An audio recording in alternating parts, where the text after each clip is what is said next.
Hello, good morning dear students. Class 12th की chemistry में आज हम लोग नाइट्रोजन परिवार के सेकेंड कंपाउंड नाइट्रिक अम्ल के विषय में पढ़ेंगे।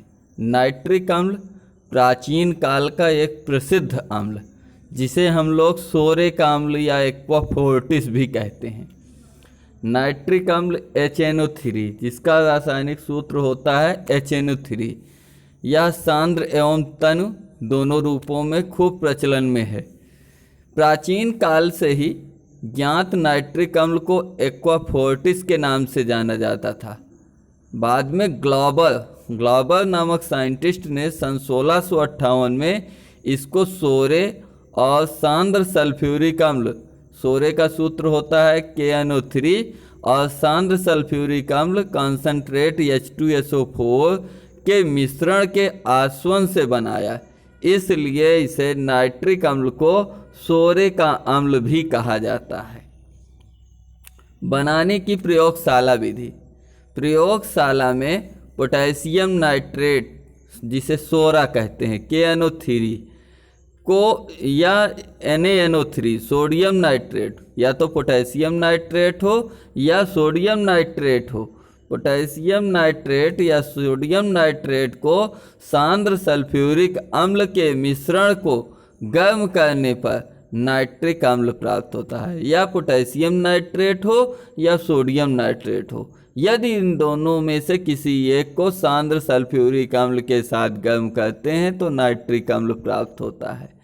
इसके बनाने की रिएक्शन है KNO3 प्लस H2SO4, गर्म करने पर KHSO4 पोटेशियम हाइड्रोजन सल्फेट जिसे कहते हैं, और मेन प्रोडक्ट इसके साथ बनता है नाइट्रिक अम्ल HNO3। नाइट्रिक अम्ल HNO3 मेन प्रोडक्ट बनता है। इसी प्रकार sodium nitrate NaNO3 plus H2SO4 सांद्र सल्फ्यूरिक अम्ल गर्म करने पर सोडियम हाइड्रोजन सल्फेट NaHSO4 और नाइट्रिक अम्ल HNO3 प्राप्त होता है। इसके पश्चात हम लोग आगे की ओर बढ़ते हैं। इस प्रकार प्राप्त नाइट्रिक अम्ल इस प्रकार प्राप्त नाइट्रिक अम्ल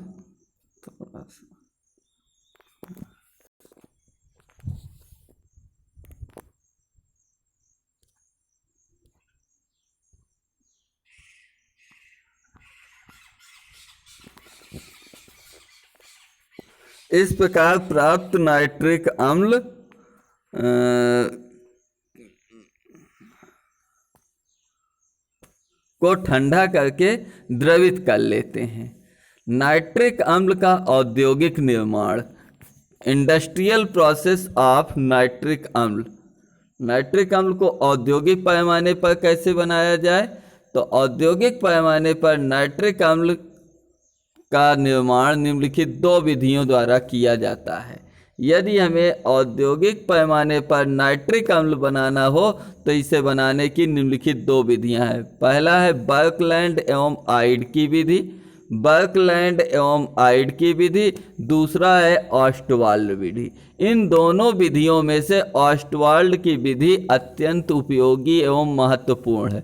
उपरोक्त दोनों विधियों में से सामान्यतः ऑस्टवाल्ड विधि आधुनिक एवं प्रमुख विधियों में होने के कारण इसका विस्तृत अध्ययन निम्नवत है। ऑस्टवाल्ड की विधि द्वारा नाइट्रिक अम्ल बनाना। ऑस्टवाल्ड की विधि, इस विधि का सिद्धांत क्या है, किस सिद्धांत पर यह कार्य करती है विधि, तो इसका सिद्धांत है इस विधि में प्लेटिनम उत्प्रेरक की उपस्थिति में 800 डिग्री सेंटीग्रेड, इस विधि में प्लेटिनम उत्प्रेरक की उपस्थिति में 800 डिग्री सेंटीग्रेड पर अमोनिया का वायु की ऑक्सीजन द्वारा यनों में ऑक्सीकरण कराया जाता है। पहले अमोनिया को वायु से अभिक्रिया कराते हैं तो उससे बनता है नाइट्रिक ऑक्साइड। इसका रासायनिक सूत्र है 4NO3 ammonia plus 5O2। Platinum की जाली पर 800 डिग्री सेंटीग्रेड पर क्रिया कराने पर 4NO nitric oxide plus 6H2O बनता है। इस प्रकार प्राप्त NO मीन्स नाइट्रिक ऑक्साइड को नाइट्रोजन डाइऑक्साइड NO2 में ऑक्सीकृत कर लेते हैं। मीन्स नाइट्रिक ऑक्साइड में ऑक्सीजन मिलाकर के पर्याप्त अभिक्रिया कराते हैं, जिससे इसका ऑक्सीकरण हो जाता है और नाइट्रोजन डाइऑक्साइड प्राप्त होता है। इसके बाद प्राप्त NO2 को जल में अवशोषित कर लेते हैं, जिससे HNO3 का तनुजलीय विलयन प्राप्त होता है।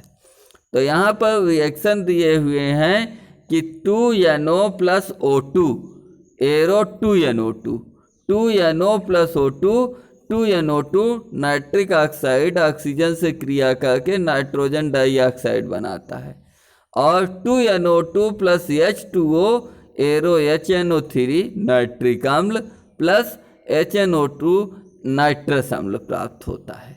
इसके पश्चात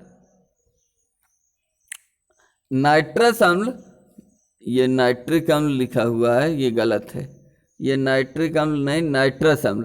नाइट्रस अम्ल 3HNO2 HNO3 plus 2NO plus H2O में परिवर्तित हो जाता है। नाइट्रस अम्ल HNO2 के 3 अणु क्या करते हैं, इनको गर्म करके अपकृत करवाते हैं तो नाइट्रिक अम्ल बनता है और 2NO प्लस H2O बन जाता है। ओस्टवाल्ड विधि द्वारा नाइट्रिक अम्ल बनाने की औद्योगिक विधि का यहाँ सचित्र चित्र बनाया गया है, चित्र सहित यहाँ पर वर्णन आगे किया गया है। तो इसमें क्या होता है कि सबसे पहले यहाँ पर यह आपका उत्प्रेरक कक्ष है। उत्प्रेरक कक्ष में अमोनिया और वायु का मिश्रण प्रवाहित किया जाता है। इस उत्प्रेरक कक्ष में अमोनिया NH3 और वायु का मिश्रण प्रवाहित किया जाता है, जहाँ प्लैटिनम उत्प्रेरक का कार्य करती है, और उत्प्रेरण के पश्चात ये NO के रूप में परिवर्तित हो जाता है, नाइट्रिक ऑक्साइड में परिवर्तित हो जाता है, जिसे ऑक्सीकरण कक्ष में प्रवाहित कर दिया जाता है। ऑक्सीकरण कक्ष में नाइट्रिक ऑक्साइड का ऑक्सीकरण नाइट्रोजन डाइऑक्साइड NO2 में हो जाता है। अब इस NO2 को इस आपके अवशोषक कक्ष में प्रवाहित किया जाता है, जहां ऊपर से जल की तेज धारा यहां से गिरती रहती है, और जल की तेज धारा गिरती रहती है और यह अवशोषित होकर के यहाँ पर क्या होती है कि तनु नाइट्रिक अम्ल HNO3 बना लेती है। चित्र यह है आपका HNO3 बनाने की ओस्टवाल्ड विधि। इसकी क्रिया विधि क्या है, इसकी क्रिया विधि मतलब कि ये किस प्रकार कार्य करता है, मैकेनिज्म। विधि से नाइट्रिक अम्ल के निर्माण के प्रयुक्त संयंत्र चित्र अनुसार निम्नवत है। इस विधि में अमोनिया NH3 एक आयतन तथा शुद्ध वायु ऑक्सीजन 9 आयतन के मिश्रण को प्लैटिनम जालियों से युक्त उत्प्रेरक कक्ष में प्रवाहित किया जाता है। मीन्स अमोनिया और वायु के मिश्रण को प्लैटिनम के जाली युक्त पात्र में सर्वप्रथम प्रवाहित किया जाता है। यहाँ पर चित्र में आप ध्यान दिए होंगे तो प्रवाहित किया गया है। अब उत्प्रेरक कक्ष का तापमान लगभग 800 डिग्री सेंटीग्रेड रखते हैं। इस कक्ष में लगभग 95% अमोनिया नाइट्रिक ऑक्साइड में ऑक्सीकृत हो जाती है। उपरोक्त अभिक्रिया की ऊष्माक्षेपी प्रकृति के कारण, यह ऊष्माक्षेपी प्रकृति रखती है।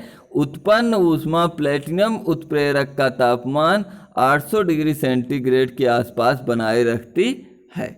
इसके आगे क्या होता है उसको देखते हैं। उत्प्रेरक कक्ष से प्राप्त होने वाले गैसों के मिश्रण को शीतलक कक्ष में या अवशोषक कक्ष में गुजारा जाता है, जहां 50 डिग्री सेंटीग्रेड तक ठंडा का ऑक्सीकारक टावर में प्रवाहित करते हैं, जहां NO वायु की ऑक्सीजन द्वारा NO2 में ऑक्सीकृत हो जाती है, और इस प्रकार प्राप्त NO2 नाइट्रोजन डाइऑक्साइड युक्त गैसीय मिश्रण को अवशोषित कर टावरों में प्रवाहित करते हैं, जिसमें ऊपर से जल टपकते रहने के कारण, ऊपर से यहाँ जल टपकता रहता है, ऊपर रहने के कारण NO2 टपकते या NO2 जल में अवशोषित होकर नाइट्रिक अम्ल का तनु विलयन बनाता है। इस प्रकार हमें नाइट्रिक अम्ल प्राप्त हो जाता है। अब इसके बाद इस प्राप्त नाइट्रिक अम्ल में कुछ न कुछ अशुद्धियाँ होंगी। इन अशुद्धियों को कैसे दूर किया जाए? उपरोक्त प्रक्रम से प्राप्त नाइट्रिक अम्ल में नाइट्रोजन के अतिरिक्त नाइट्रोजन के ऑक्साइडों तथा जल की अशुद्धियाँ पाई जाती हैं। शुद्ध नाइट्रिक अम्ल का सर्वप्रथम प्रभाजी आसवन कर आसुत का मध्य भाग एकत्र कर लिया जाता है। प्रभाजी आसवन का जो आसुत प्राप्त हुआ उसका मध्य भाग एकत्र कर लेते हैं। फिर इस भाग में बराबर आयतन में सांद्र सल्फ्यूरिक अम्ल मिलाकर पुनः आसवन कर लेते हैं, जिससे उसमें उपस्थित जल का अंश दूर हो जाता है। जल का अंश दूर हो जाता है। प्राप्त गर्म आसुत मिश्रण में शुष्क CO2 प्रवाहित की जाती है, जिससे नाइट्रिक अम्ल में उपस्थित नाइट्रोजन के ऑक्साइड वाष्पित होकर निकल जाते हैं और रंगहीन शुद्ध नाइट्रिक अम्ल प्राप्त हो जाता है, जो करीब 95 से 98% तक शुद्ध होता है। इस प्रकार हम लोगों ने शुद्ध नाइट्रिक अम्ल प्राप्त कर लिया है। अगले टर्न पर हम लोग नाइट्रिक अम्ल के भौतिक गुण, रासायनिक गुण तथा उपयोग के साथ मिलते हैं नाइट्रिक अम्ल के भौतिक गुण के साथ। तब तक के लिए जय हिंद।